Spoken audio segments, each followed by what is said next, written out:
Hey, Three Gnomes here. If you haven't seen any of my content before, any of my past devlogs, I'm currently working on a game called Toby's Topsy Tale, which is a 3D platformer that's inspired by Lovecraft elements.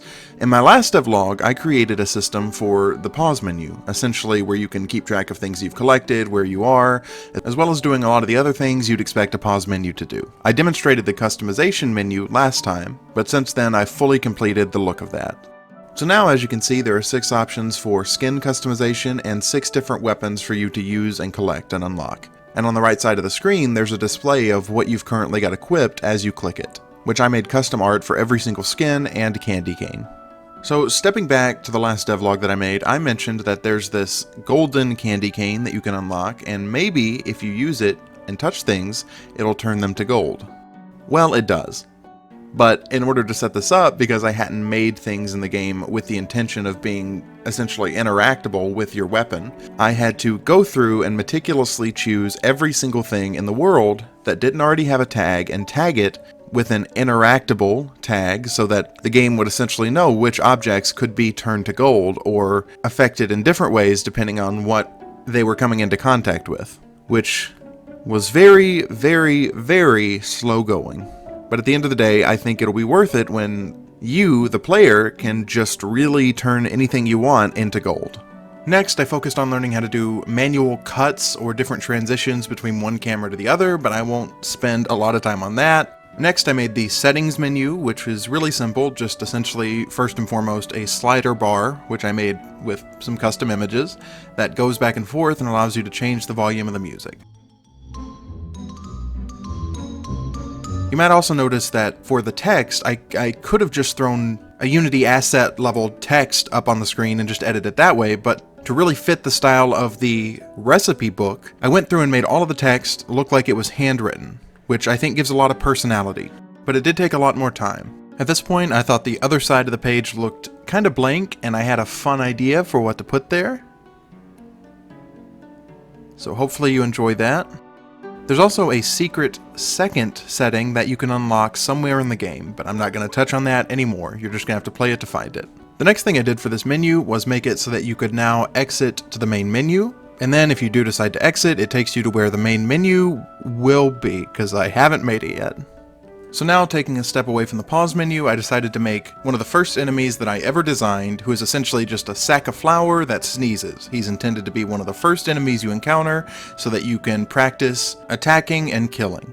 I made a few changes to his design once I started modeling, namely I gave him more rounded features. I also took away his legs because I didn't think it was important that he needed to walk. He's essentially just blocking a door. He's sort of like a Snorlax. There's no mobility really needed. So with this design done, I just got to animating and gave him a idle, a death, and a sneeze, because obviously he needs to sneeze.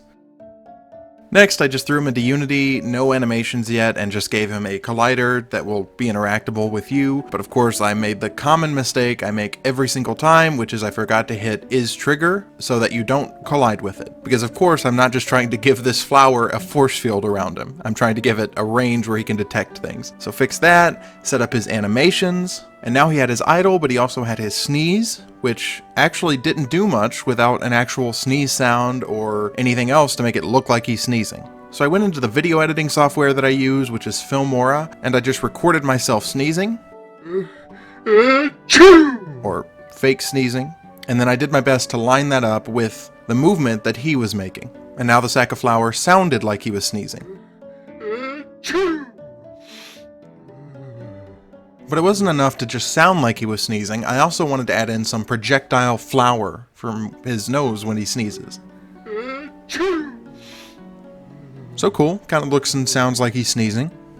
But one of his main purposes is to annoy you as a player and get you to attack him so that you'll learn to attack in the early tutorial level. And the way that this is supposed to work is by clouding up your screen to essentially annoy you as a player and prompt you to just hit him. So I added that in.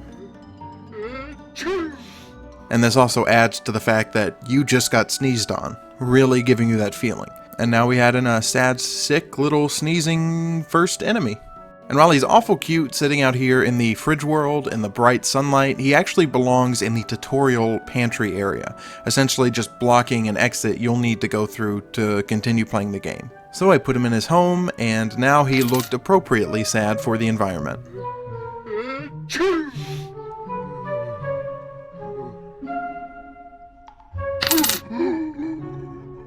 And now that he was dealt with, it was time to take another friend I had made in the last devlog and put him in the home that he belongs in. So I took Osborne, who's supposed to make you things and unlock things for you, and put him into the fridge world. And believe it or not, he does have a purpose beyond just being a nice punching bag. So I went ahead and gave him a menu that you can open that will make it so you can purchase things from him.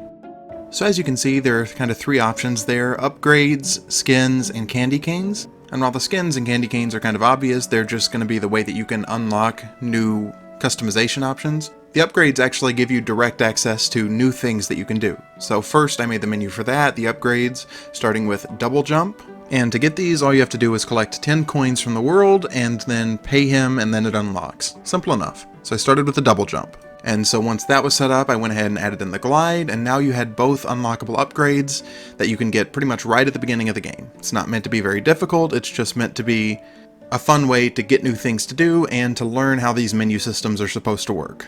Ideally, so you'll come back and unlock the skins and the candy canes later. For anyone interested in how I actually set this up, right next to the thing where it says double jump or glide, there are three icons that'll come up.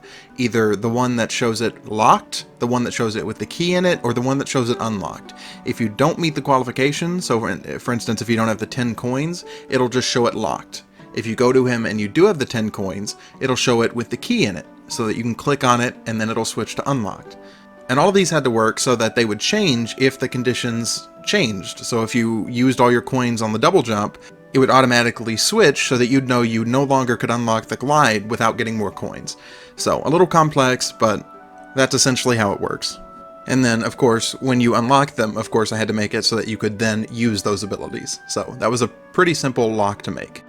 It also occurred to me at some point that as fun as these things are, they're probably not intuitive for new players to just kind of figure out how to do these things. So rather than throwing a tutorial like on the screen after you unlock it, I just made it so that as soon as you click unlock, right below the option, it just briefly tells you how to do it, which I thought was a very simple solution. So the next thing I worked on for Osborne's menu is the unlockable customization option. So this will be how you unlock new skins and new candy canes. So there are essentially 3 steps that are involved with this unlocking process. So as you can see, there's a condition that needs to be met below the skin. Unlockable skin 1, and the condition is that you need to defeat the Burnt Lord, whatever that means. And then after you do that, you can come back to Osborne, and once that condition is met, it'll just give you a number of coins that you have to pay to unlock it. It's pretty much just a prerequisite amount of coins. Once you pay that, you'll know what the secret skin you just unlocked is, it'll give you a little icon, and then you can go through the pause menu to your customization options and equip the skin. So simple enough system, you just have to figure out how to unlock the different things and pay the coins, which will hopefully encourage you to explore and see everything that I've got hidden within this game. After that, I went through and tried it with the next unlockable skin, just to make sure there weren't going to be any weird issues when you try and stack things like this. And thankfully, it seemed to work out fine. You can unlock the second skin.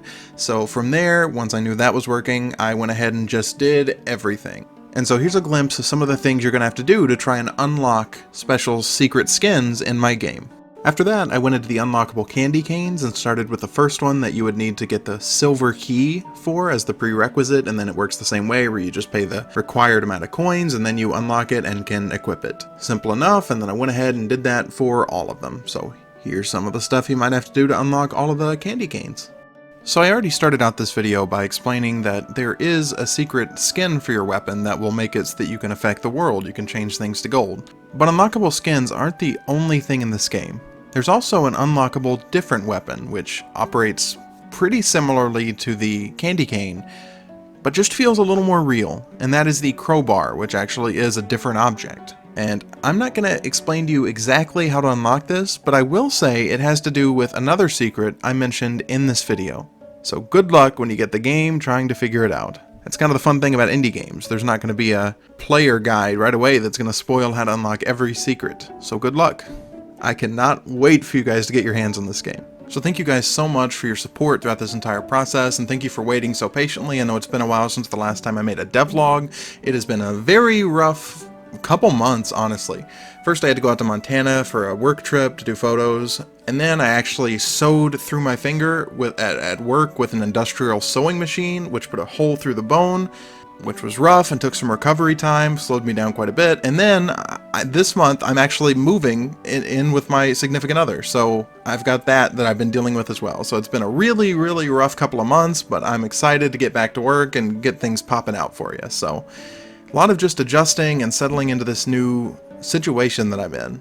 But I'm excited for the future, and I'm excited to show you more of this game. So thank you for watching. There's also a competition that we're going to be voting on before too long. Again, I pushed that back because of everything going on. But make sure you join my Discord so that you can be a part of that. Link is in the description. Thank you guys so much for watching, and I'm 3 Gnomes, and I am struggling. Bye.